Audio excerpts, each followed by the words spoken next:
2020년 9월 21일 월요일의 경제신문을 읽겠습니다. 니콜라에 1200억 투자한 한화는 어쩌나. 창업주 전격 사임의 당혹. 니콜라는 제2의 테슬라로 불렸던 스타트업으로 일회 충전으로 약 1920km를 갈 수 있는 수소 트럭 기술을 홍보해왔습니다. 지금껏 완제품 트럭 한 대조차 팔아본 적이 없지만 수소 생태계를 구축하겠다는 청사진만으로 투자자를 모집했습니다. 2018년 총 1억 달러 한화 약 1200억 원을 투자할 당시 김승현 한화그룹 회장의 장남인 김동관 한화솔루션 부사장이 관여했다는 소식이 알려지면서 국내에서도 유명해졌습니다. 그러나 니콜라는 최근 들어 수소연료 전지 등 핵심 기술, 즉 실체가 없다는 의혹에 휩싸였습니다. 지난 10일 공매도 전문기관 힌덴부르크 리서치가 의혹에 기름을 부었고 미국 증권거래위원회와 법무부가 조사에 착수하며 사태가 커졌습니다.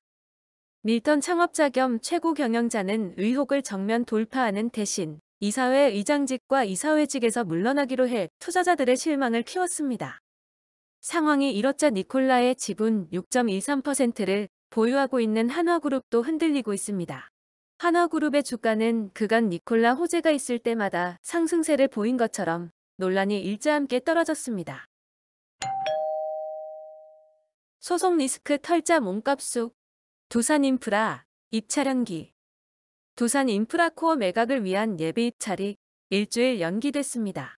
두산그룹이 두산인프라코어와 관련된 소송 리스크를 모두 떠안기로 하면서 잠재 매수자들이 추가 분석을 위한 시간을 요청했기 때문입니다. 최근 두산그룹은 두산인프라코어 매각의 가장 큰 걸림돌로 꼽히던 중국 법인의 소송 관련 우발채무를 전액 책임지기로 결정한 바 있습니다. 두산인프라코어는 미래에셋 자산운용, 하나금융투자, IMM 프라이빗, 에쿼티 등과 소송 가액만 7천억 원이 넘는 법정 공방을 벌이고 있습니다. 이처럼 두산인프라코어 가치 절하의 주요 원인이었던 소송 리스크가 사라지면서 매각 가격 또한 높아질 것으로 보입니다. 그동안 IB 업계에서는 두산인프라코어의 매각가로 7천억 원 수준이 거론됐습니다. 그러나 두산그룹의 이번 결정으로 1조 원대 이상의 가격이 책정될 것이라는 전망도 나오고 있습니다. 두산, 그룹 상징 두산타워 8천억의 매각. 주 두산이 21일 이사회를 열고 그룹의 상징격인 서울 중구 소재 두산타워 빌딩 매각을 결정했다고 밝혔습니다. 매각 금액은 8천억 원으로 두산타워에 설정된 담보 등을 제외하면 약 2천억 원가량 현금이 유입되는 효과가 예상됩니다. 두산타워엔 이미 4천억 원 규모의 담보가 설정된 상태입니다. 8천억 원 규모의 이번 매각으로 담보 및 세금 등 비용을 제외하면 2천억 원 수준의 현금이 확보될 것으로 보입니다. 2천억 우체국 차세대 사업, SKCNC가 따냈다. 17일 업계에 따르면 2,064억 원 규모의 우체국 차세대 종합금융시스템 구축 사업의 우선 협상 대상자로 SKCNC가 선정된 것으로 나타났습니다. 이에 따라 SKCNC는 오는 2023년 4월까지 사업을 수행하게 됩니다. 이번 사업은 예상 규모 면에서 하반기 최대어 중 하나로 꼽히는 대형 사업일 뿐 아니라 삼성 SDS, LG CNS, SKCNC 3사가 맞붙어 업계의 관심을 끌었습니다. SKCNC는 삼성 SDS, LG CNS와 경쟁해 이번 사업을 따내면서 금융 IT 시장에서 존재감을 과시했습니다. KB국민은행 등 국내 주요 은행의 차세대 시스템 사업을 석권하며 인공지능, 빅데이터 기반 디지털 금융 서비스 혁신을 주도해온 점이 높은 평가를 받은 것으로 보입니다. 기계항공제조 중소협력사에 3천억 금융 지원. 21일 산업통상자원부는 성윤모 장관이 참석한 가운데 기계, 항공제조업계와 IBK 기업은행, 자본제 공제조합 등이 금융 지원 양해각서를 체결했습니다. 이번 MOU에는 두산인프라코어, 현대건설기계, 볼보그룹 코리아, 한국항공우주산업, 대한항공, 한화에어로 스페이스 등 관련 기업이 참여했습니다. 이 기업들은 기계항공제조, 중소중견기업의 자금난을 타개하기 위한 3천억 원 규모의 금융지원 프로그램을 가동합니다. 우선 상생협력대출을 신설합니다. 자본제 공제조합이 500억 원을 기업은행에 예치하고 기업은행은 코로나19 확산으로 직간접 피해를 입은 기계산업 중소중견기업에 1.2%포인트 플러스 알파의 부대금리로 대출을 지원합니다. 은행주, 원화 강세 타고 부진의 늪 탈출하나. 코로나19 사태 이후 부진의 늪에서 허우적거리던 은행주를 대하는 시선이 달라지고 있습니다. 은행주들이 원화 강세의 수혜주로 꼽히는 만큼 지분율이 높은 외국인의 매수세와 함께 실적이 기대치를 웃돌아 반등의 계기를 마련할 것이라는 관측에서입니다. 다만 실물 경기 회복까지 적지 않은 시간이 걸릴 것으로 예측되는 만큼 은행주들을 섣불리 낙관적으로 보는 것은 이르다는 지적도 나오고 있습니다. 개미한테 찍힌 LG화학 또 급락. 반등은 언제? 증권사들은 배터리 이외에도 LG화학의 성장 산업이 가치를 인정받으면 오히려 주가가 상승세로 전환할 것이라는 분석을 내놓았습니다. 또 당장의 전지 사업 분할보다는 LG화학이 이번 기업 공개를 통해 얻게 될 자금이 어디에 쓰일 것인지에 주목하는 모습입니다. LG화학은 IPO를 통해 향후 필요한 배터리 생산 설비 투자 자금은 물론 기존 사업인 화학이나 양극재 등 재료 사업 확대에 나설 것으로 보입니다. 이외에도 LG화학은 국내 최대 백신 생산 설비를 보유하고 있어 코로나19 백신 위탁 생산 수주 가능성도 꾸준히 제기되어 왔습니다. 유럽 수출 전초기지 이를 수도 한국 철강, 자동차 초긴장. 터키는 FTA 체결 이후 한국 기업들이 자본재와 중간재를 투자하면 이를 현지 노동력을 결합해 완성품을 주변국 시장으로 수출하는 구조가 형성되어 왔습니다.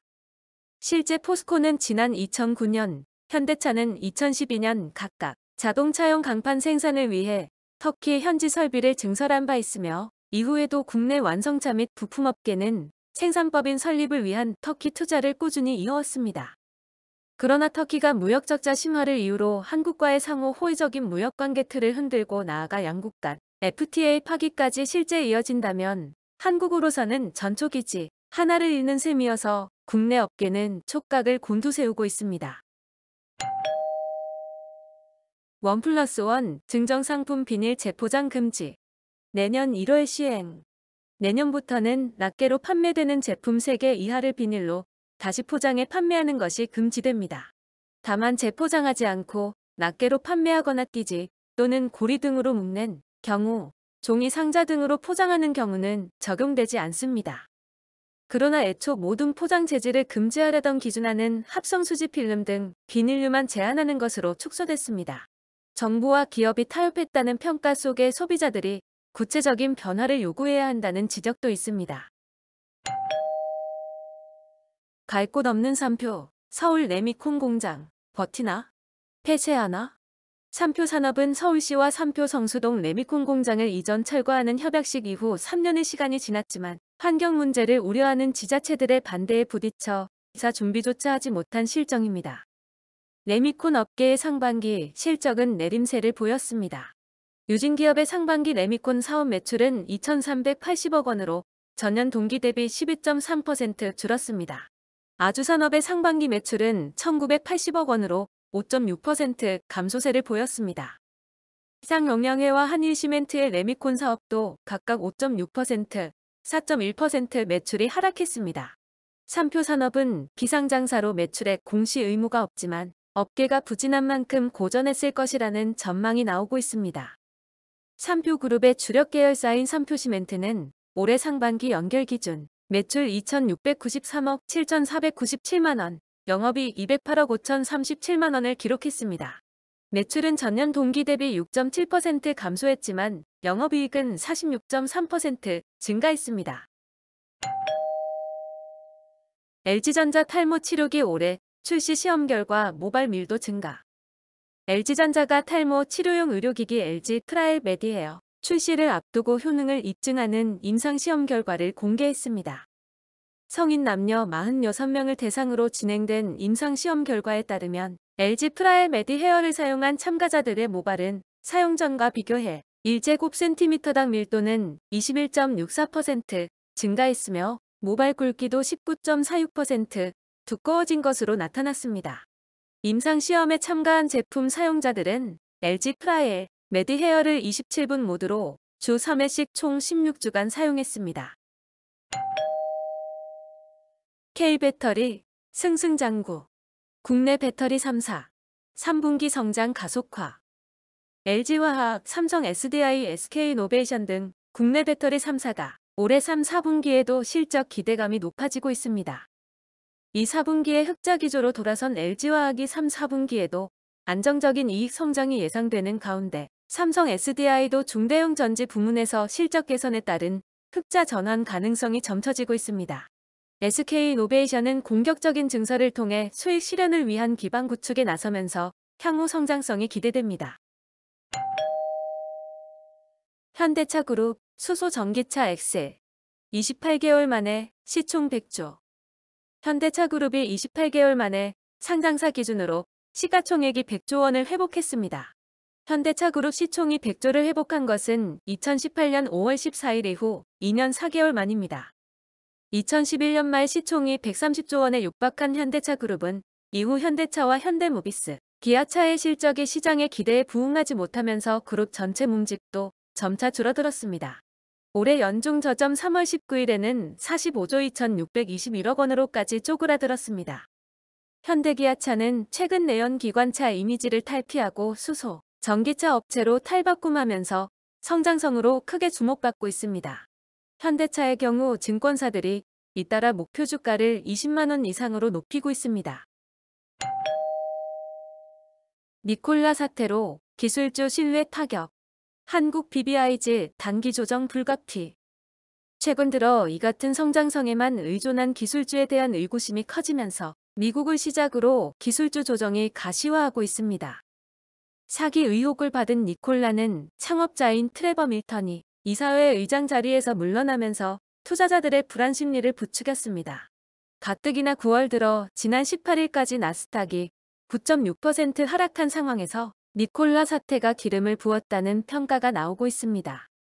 미래선도 성장산업군에 대한 장밋빛 전망이 흐려지는 것은 국내 증시도 마찬가지입니다. 정부가 K-뉴딜 산업으로 육성하겠다고 밝힌 배터리, 바이오, 인터넷, 게임, 일명 BBIG가 직격탄을 맞고 있습니다. 9월 들어 코스피는 상승세를 타고 있지만 이들 업종에 속한 종목들의 상황은 좋지 않습니다. 특히 니콜라 사태가 전해진 후 이들 산업군 내 종목 주가가 수직 하락했습니다. 국내 주식펀드 일주일 새 1조 유출. 국내 주식에 투자하는 펀드 자금 1조 원이 최근 한 주 사이 빠져나간 것으로 나타났습니다. 국내 주식형 펀드에서 돈이 빠져나가는 한편 미국 주식형 펀드는 자금 유입세가 계속 이어지는 모양새입니다. 21일 펀드평가사 FN가이드에 따르면 지난 일주일 동안 국내 주식형 펀드에서 유출된 자금은 1조 33억 원에 달했습니다. 코스피 200 등 지수에 투자하는 인덱스 주식형 펀드에서는 6,500억 원, 유망 종목에 투자하는 액티브 주식형에서는 3,500억 원이 각각 빠져나갔습니다. 상장 첫날이 고점인가 새내기주 투자주의보. 기업 공개 광풍을 타고 주식시장 입성 전부터 존재감을 뽐냈던 공모주들 가운데 상장 이후에는 첫날 주가를 회복하지 못하는 사례가 속출하고 있습니다. SK바이오팜, 카카오게임즈의 투자 대박을 계기로 상장 초기에 관심이 과열되면서 시간이 지나면 주가가 하락하는 경우가 잇따르고 있는 것입니다. 공모주들이 상장 첫날의 따상을 기록하는 등 기업의 내재 가치에 비해 기대감이 과도하게 반영된 결과로 풀이됩니다. 주가가 오버슈팅한 틈을 타 기관 투자가들의 매도 물량이 나오면서 높은 가격에도 불구하고 뒤늦게 추격 매수에 나섰던 개인 투자자의 시름도 깊어지고 있습니다. 언택트 추석에 택배주 헐헐. 올 추석 기향 행렬이 줄어드는 대신 고향 집에 선물만 보내는 언택트 추석이 트렌드로 떠오르면서 대표적인 수혜 종목인 택배 업종 주가가 최근 강세를 보이고 있습니다. 이날 FN가이드에 따르면 CJ대한통운의 올해 매출액과 영업이익 예상치는 각각 10조 9,217억 원, 3,454억 원으로 작년 대비 각각 5%, 12%가량 늘 것으로 증권가는 전망했습니다. 최근 택배노조의 파업 철회로 다시 명절 특수 기대감이 커지면서 택배 관련주들의 상승 기류가 한동안 이어질 것으로 증권가에서는 내다보고 있습니다. 미국 스타트업 쌍용차 인수 유력. 2004년 상하이 악몽 재현일까? 새 주인 찾기에 나선 쌍용 자동차가 미국 자동차 유통 스타트업 HAH 오토모티브 홀딩스에 매각될 가능성이 높아졌습니다. HAH가 지난주 투자 제안서를 제출했을 뿐 다른 투자자들은 쌍용차에 큰 관심을 보이지 않고 있어서입니다. 일각에선 HAH가 중국 자동차 업체 체리와 깊은 관계란 점에서 과거 쌍용차 인수 당시 불거졌던 상하이차 먹튀 악몽 재현에 대한 우려도 내놓고 있습니다. 탄력받은 위안화, 비실대는 달러, 미중 무역전쟁 승자는 중국. 영국의 시장조사 업체 캐피털 이코노믹스는 탄력을 받은 위안화 가치가 내년 말 달러당 6.3위안까지 올라갈 수 있다고 전망했습니다. 코로나19의 충격을 털어내고 세계 경제의 회복세를 이끌고 있는 중국 경제에 대한 기대를 반영한 예측입니다. 반면 미국 달러화는 비실대고 있습니다. 주요 6개국 통화 대비 달러화 가치를 보여주는 달러 인덱스는 지난 3월 이후 9.77% 하락했습니다. 때문에 미국의 등에 올라탄 중국을 끌어내리려던 트럼프의 총공세가 오히려 중국의 맷집을 키워주고 자립의 역량과 속도를 당겼다는 지적도 나오고 있습니다. 그럼에도 미국의 중국 때리기는 계속되고 있습니다. 2달 후로 다가온 대통령 선거와 무관하지 않다는 분석입니다. 제조업 강국 중국 독일. 코로나 회복 빠르다. 20일 독일 싱크탱크인 키엘 세계경제연구소에 따르면 글로벌 금융위기 때는 위기 이전 수준 교역량의 90%까지 회복하는데 13개월 정도 걸렸지만 코로나19 사태에는 2개월밖에 걸리지 않았습니다. 이런 차이를 만든 가장 큰 요인은 위기의 원인이 다르기 때문입니다. 글로벌 금융위기 당시에는 금융 시스템이 붕괴돼 실물 경제로 전염된 위기였습니다. 이 때문에 국제 교역이 회복되는 데는 상당한 시간이 걸릴 수밖에 없었습니다. 하지만 이번 경제위기는 각국이 방역 목적으로 경제활동을 인위적으로 봉쇄한 데 따른 것이었습니다. 따라서 한국, 독일 등 무역의 존도가 높은 국가들은 올해 성장률 타격이 크지 않은 데 비해 서비스업 비중이 높은 이탈리아, 스페인은 회복이 늦어지고 있다고 분석했습니다. 오늘의 경제신문 읽기 끝. 구독과 좋아요, 그리고 알림 설정 부탁드립니다.